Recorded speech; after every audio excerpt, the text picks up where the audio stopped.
What's the haps? I'm Meroka, and today I'm going to be taking a quick look at Road to Ballhalla. This is a puzzle game by Torched Hill and published by TinyBuild. And TinyBuild usually finds some reasonably interesting titles. I don't necessarily always rate them, but they're usually interesting, so I do like to take a look at their stuff quite often. Yeah, this is a game that, yeah, if you're not a fan of puns, this might make you deeply uncomfortable throughout. Game likes puns. Can you tell from the name? It's just got a very, very strange sense of humour. It is about the marble. The marble is being chased back and forth across the screen, trying to get to, well, Ballhalla. In order to do so, we must complete 20 tasks, 20 individual challenges that are required for us to progress to Ballhalla, and I guess the party of the afterlife and whatnot and everything that's associated with that sort of area of mythology. You can have a look at the option settings. So you don't like my carefully chosen default settings. The sense of humour is just weird and kind of runs throughout everything in the game, to be quite honest. I got resolution and full screen options there. Graphics quality are just 3 presets, to be entirely fair. It's not a very crazy graphically demanding game. It's a very, very simple puzzle game, to be honest. It may be nice to have a little bit more control over things than that, but as I say, it is very basic, so maybe not going to lament that lack too heavily. We have master volume and music volume on separate sliders. Those are fun to see. Weirdly enough, we've got, yeah, they're not very good sliders. In fact, there's only 4 increments, and they're just being silly now because the second increment is 50.1337%. Leet, yay! See? Get that reference? Do you get that reference? Do you know what Leet is? Hey kids, do you remember Leet? Anyway, and force feedback is, I guess, rumble. Although, with that said, I can't say I ever recall actually having picked up on my controller rumbling, but that might just be me, I don't know. Anyway, yeah, if you change the settings, you get some more silly dialogue as well. We got customization as well, because obviously every game needs customization, including puzzle games about marbles. You can change the color of your ball! Woo! Change the colors. And we can change the trails. And the color of the trail. And then there's like a bonus style, I don't know what that is. If you press Y, it tells you what you've got to do to unlock it, which is basically score more points in levels. But except for the bonus style, which won't tell us. Ooh, I don't know what that is. Honestly, no idea. But there we go. Do I want to save my new style? No, it looks ugly. So let's continue our campaign towards Ballhalla. Puns! Puns continue. Each of the worlds is named after planets from Star Wars, but with ball-based puns. And also, yeah, there's a silly hidden area. It's like, did you get lost in the hub area? No, I just rolled backwards. So we go through Corolia and Balderan. And this way lies the Dagoball system. And down here we have Rollin' 4, which I feel is the most tenuous of the puns. If we're honest, that one, that's Yavin 4, I think that was. I presume that's what that's supposed to be. That one's grasping at straws just a little bit, if I'm honest, you know, pun-wise. Is there really no better planets in Star Wars that you could have used for that? Also, why are we using Star Wars? That is not clear, like, in any way, shape, or form. At any rate, I suppose we could roll into one of these holes and start a level. There are also random things like this dotted around because of silliness. Why would you enter a hole that says do not enter? No idea, really. So yeah, let's grab that one. A dimension deception. New world, new trials is key that you break down your barriers. So every level in this game kind of has it, or that I've seen so far, and I'm pretty sure throughout the game, has its own unique things. And the game's going to kind of try and mess with you a bit as well, actually. So we need to collect all of these dots, and you can see there's a percentage in the corner that tells you how many of the dots you collected. You need to try and get 100% of them in order to get all the pips out of the level and to progress onwards throughout the game. To be fair, you just need to finish it to unlock the next level, but in order to actually unlock new barriers, you need to do at least reasonably well in some of the levels. And we get some various commentary, and the blue floor looks like it allows you to travel to alternate dimensions. But it doesn't, not really. Oh well, if you fail at the first section of the game, it doesn't actually up your death counter, because the little red circle next to the percentage counter, that is how many times we've died so far in the level. Once we hit a checkpoint, it will actually start keeping score of those. If you want to reset your score entirely, then yeah, you got to start again. And the more deaths you have in a level, obviously, the worse you will do and the less things you will score. Maybe we can get across them with enough speed! No, we can't. So yeah, now I'm at 1 death. So maybe I should restart. Maybe if I want to conserve that death, we can do that. So actually, what I could just do is skip that section and head straight up. Can we get them across them with enough speed? If you hold down A or right trigger, because I'm using a gamepad for this because that felt like it made more sense. I feel like you would get more control with such a thing. It's one of those games that gamepad recommended. Yeah. You can get a bit of a speed boost, but if you speed boost and touch an obstacle, obviously the red things on the floor are obstacles, they will damage your health normally. You've got the health in the bottom left-hand corner. If I step on this a little bit, you'll see my health goes down a bit. If I'm boosting when I hit any object, you instantaneously die, so you've got to be careful and conservative with your boost. So, yeah, we can just use the blue orbs to unlock them. They're basically kind of a gate puzzle. This kind of introduces gates as a mechanic. So we got one there. I want these. Want to probably grab those for my completionism. A couple of those. And we can just use them to unlock that. So that's the gates open. Teleports us there. We can grab those. And onwards to the next section. 2 keys for 4 barriers. So it's going to make us think a little bit. And again, introduce new mechanics. So that's a switch. And if I grab that, if you pick up because the checkpoints reset. The checkpoints restore your health every time. And they'll also reset any keys you placed. But they don't reset the switches. So we can go across here, grab that switch, probably want that back again. So the 2 switches have been pressed, so those are out the way. And we can forge onwards. Sometimes checkpoints aren't that helpful, because that means we lose the keys, but I guess I can't really choose that. But yeah, sometimes you need to kind of think about it. So the game it mixes things up and gives you new things each time, and I see what it was doing. Yeah. I forgot about that one. Yeah, you're not supposed to get that checkpoint, because or this one, I don't think.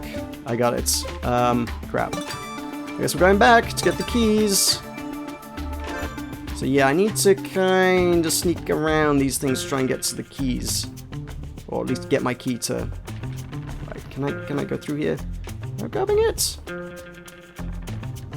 Yeah, I can, because then the key lets me across there. And now we have a checkpoint. So there you go. So this one looks a little more complex. We've got 1 key in there. That would let me in there. So that's me to 2 sections. And here's switch. We can grab some more stuff there. And I probably want my key back now. I'm gonna grab my key. From there... Actually, there's a checkpoint at the end of this, so it's not going to achieve a lot. There's that there. I know you can't dodge off that. I've tried. Believe me, I've tried. Tried that one quite heavily. So we can go along here, grab those. Grab those. Get that switch to remove the lasers. The lasers will destroy us if we touch them instantaneously. They won't even do damage. They do just destroy you, so yeah, you want that. There are a few tricky things in this one. This one catches you out in a few ways. There's like these lasers, yeah, you bounce off them. So if you sort of spin your way down here really fast, you can, along the bottom here, you can bounce off that. That does trip me up. That has tripped me up. So I can snag a key out of there very carefully. From there, where can I get to? Probably only one section that I want to get to. We're going to have to make multiple trips here. Grab that. Head back through. Carefully not touching any of the blue things because they will kill me. Grab that. Grab that. Grab that. Grab that. And then down here, we don't bounce off that because that will throw you straight into death. I know, I found out the hard way, believe me. And then through here. The game, I kind of dig this game, actually. Normally, I'm not a big fan of puzzle games, but honestly, just the fact that this actually genuinely keeps things fresh every single level is really kind of cool. The sense of humor, I don't know, at first I was like, I thought it felt a bit forced, but it's kind of grown on me in a terrible sort of way. Here's a spoiler for the end of the trial. Yay, that's a puzzle. So spoiler alert. I guess we can try and boost across a few of these, try and get through here a little bit faster. You can probably tell by the fact that I'm at 92% that it's not the end of that's not actually the end of the trial. Just kidding. Lol. So there we go. And pow. There we go, we got some tokens. There's a new style available. Wonderful, we can make ourselves even more customized. How about that? So, new style available. What have we got? We have unlocked a blood orange ball color, I think, is the new one, I guess? Yeah, it must be. Yeah, now it can be an orange ball. Wow. No, that still looks ugly. Continue onwards. So, I've unlocked... I mean, I've unlocked a good amount of the content from throughout the game now. I'm kind of... Where are we up to? I'm up to 3-3. I'm interested to see what's new. Let's forge on was a new one. The upper half is more of a low-key trial. If you get to the bottom of this, you'll notice that teleporters can be evil too. So they're probably going to do something entirely else that I've not yet seen here. We've got bullets going on, we've got lasers going on, we've got a bunch of different things. This is a much more challenging thing. This is the Annihilating Alley. Okay, then. So I can just sort of step between these. Yeah, that teleporter's pretty annoying. Can I... Is he... Oh, jeez. Yeah, gotta be very careful with this. I have found that using the gamepad sometimes... sometimes actually the D-pad's actually a really good way to play this. Because you get a lot more fine-grained control, you can just move in a direction. There's one level that specifically forces you to hold the controller upside down. And just using the D-pad to very carefully... Just using the D-pad to very, very carefully get all the stuff is actually a really good way of doing it. Okay, this is a horrible level. Each level does take a lot of getting used to learning it. They have not used teleporters in this way in this one, so basically the new thing that they're doing here is teleporters as an obstacle. Teleporters as a mechanic we've obviously already seen, but using them as a you don't go in here or we'll screw with you kind of thing. Ah, crap. Yeah, that's new. That is new. At least they don't count towards deaths for touching them. But, oh man, I guess I need my analog stick for this. I suppose to that end, playing on a keyboard would have the same effect as playing with a D-pad, but I think having that freedom to play with both the analog stick and the D-pad's pretty cool. So you can just choose, you can move around with a great deal of liberty, or you can... Oh my god, what is this? How? The green thing is health. So there is health halfway through this. No. That's terrible. No. They kind of act like black holes. They do kind of draw you in if you're not careful. So, oh man. I can't get as much of a gravitational slingshot around them as I might like. This is horrible. This is really quite bad. No. I'm wondering if maybe I should be boosting, but I also think probably not. I mean, I presume they just throw me back if I go into them. Yeah. All of them do, yeah. I got health. That's okay. Oh, are you kidding me? Oh, it just throws... Oh, that one's different. That one just throws me onto the death platform at the side. Great. I'm going to go to return to the hub because I am a coward. Yeah, absolutely. Honestly, my main gripe with the game would be perhaps the lack of content. If you're not as bad as me at this, if you're actually kind of okay at the game, I think you could do pretty well with this.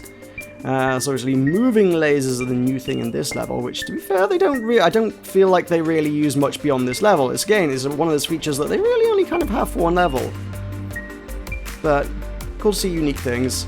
So, oh yeah, there's the yellow teleporter here will teleport you to another location. Okay, great. I'm not sure why that text was upside down, other than they felt like it. So we can get across here. Yeah, this one's all a matter of timing, more so than anything else. So I can... Ah, dang it got me.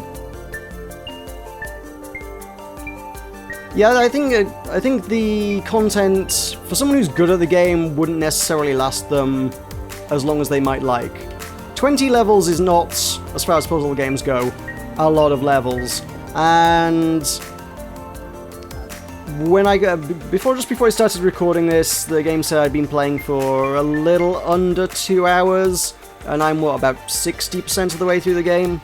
It doesn't entirely seem totally unreasonable for somebody who's, pretty decent at puzzle games to get through a game like this in under 2 hours, which is kind of that awkward point for Steam games. That is the point at which you can still ask for a refund even if you've beaten the game in its entirety. And people can, will, and have done. That's, yeah. That is the nature of games on Steam. Firewatch had that problem. Firewatch was a great game, but it could, if you're really so inclined, be beaten in under... Oh, the switch was already off, whoops. It can be beaten in under 2 hours, and people ask for refunds for it, and I think this could see the same thing. And it's currently priced at, well, it's currently priced a little less than full price, because they're doing kind of the launch week discount thing, but standard retail price is $10.99 for this. And it's not quite as steeply priced as something like Firewatch, but at the same time, $10.99 for what for some people is going to be about 2 hours worth of content. I can see people taking issue with that. I forget what I'm supposed to be doing here. I think I'm supposed to go around here. No, evidently not. I'm not sure where I am supposed to go actually on this one. I'll just scooch behind that. I want that. Yeah, then I go behind here. That allows me into the middle. I can grab all those things. And then I need to look for an out. You're gonna nicely enclose me and circle me in the middle there. And then as that hits that, I'll scooch around there. Grab those last few. And onwards to Ballhalla! Pow. There you go. I could have done that with less deaths, but otherwise it was pretty solid. You get a time attack mode as well. Once you've unlocked, I think, everything in the first area, it starts unlocking these, and then you kind of need to do okay at time attacks in order to actually unlock more time attacks. You don't unlock the second area's time attacks after you finish the second area. You finish the second, unlock the second area's time attacks once you've gained enough purple stars out of doing time attack levels. So this one's supposed to be doable in under 30 seconds. At time of recording, it doesn't seem like necessarily everybody has. So yeah, normally that section would have been... Normally that section would have taken a lot longer because you are supposed to be... It removes all the tokens. Normally you're taking your time to grab tokens, but in this instance we're not. And to be fair, if I was willing to step on the red, I could probably go a lot faster. Yeah, 30 seconds, if you're really not bothered about taking too much damage, is probably pretty doable. I mean, honestly, actually I'm tempted to restart the whole dang thing and just see where it goes. Can I get through that? Yeah, I can. Okay, cool. No big deal. Grab that. There's a red thing. Get through there. And on out there. Doing a bit better. Got that. Head on through here. It's no big deal. I got stuck in a wall though. That's more of a big deal. That would normally be a bit more of a thing. There's some stuff up there, but yeah, as it is.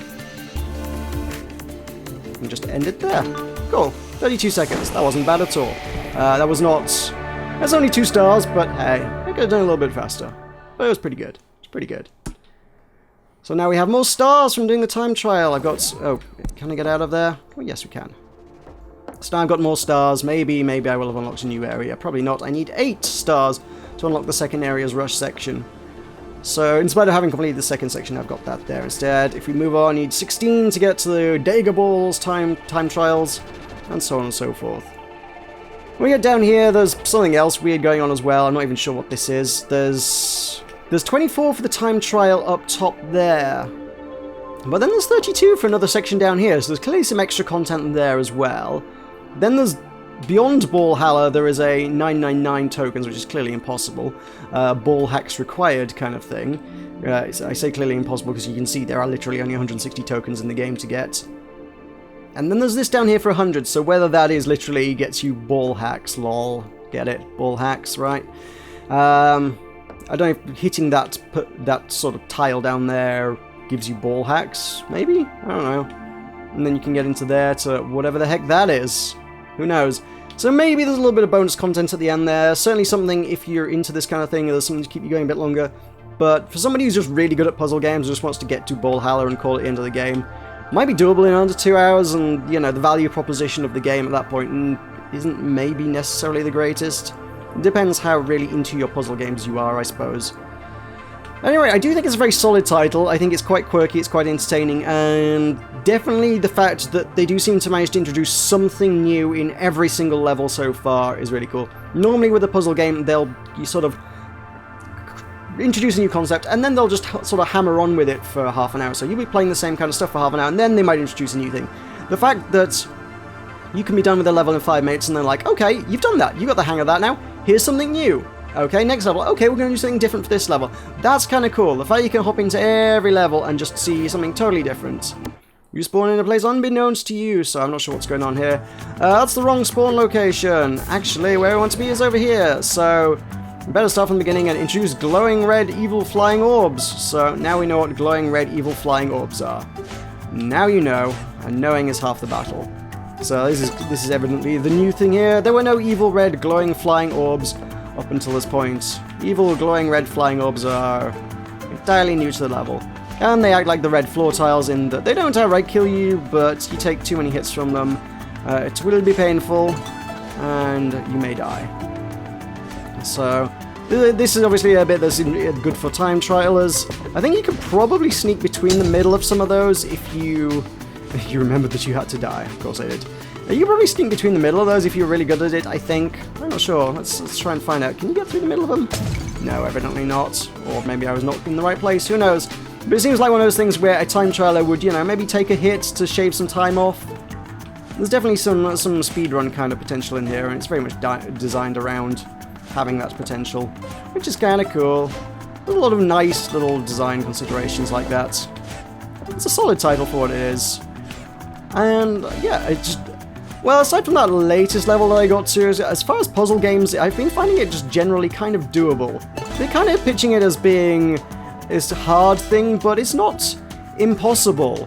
It's doable for me, which is, you know, something I like. Normally with a puzzle game, I will keep playing for a while and then get utterly stuck and utterly frustrated, and I'll be like, you know what, I'm not going to play this game anymore. I've not found that with this title, which is pretty good for a puzzle title. There's nothing that hasn't been doable. Some of it takes a little bit of learning, but ultimately you get there in the end, you figure it out, and yeah, you get the hang of it, and it works, and it's good. It's great, it's enjoyable. It's the right level of difficulty is what it is. I mean, this bit looks hard as nails, but it's just a timing thing. Ow. Could have got that better. Could have got that better, but there you go. Alright, I think I'm going to leave that there. This is Road to Ballhalla.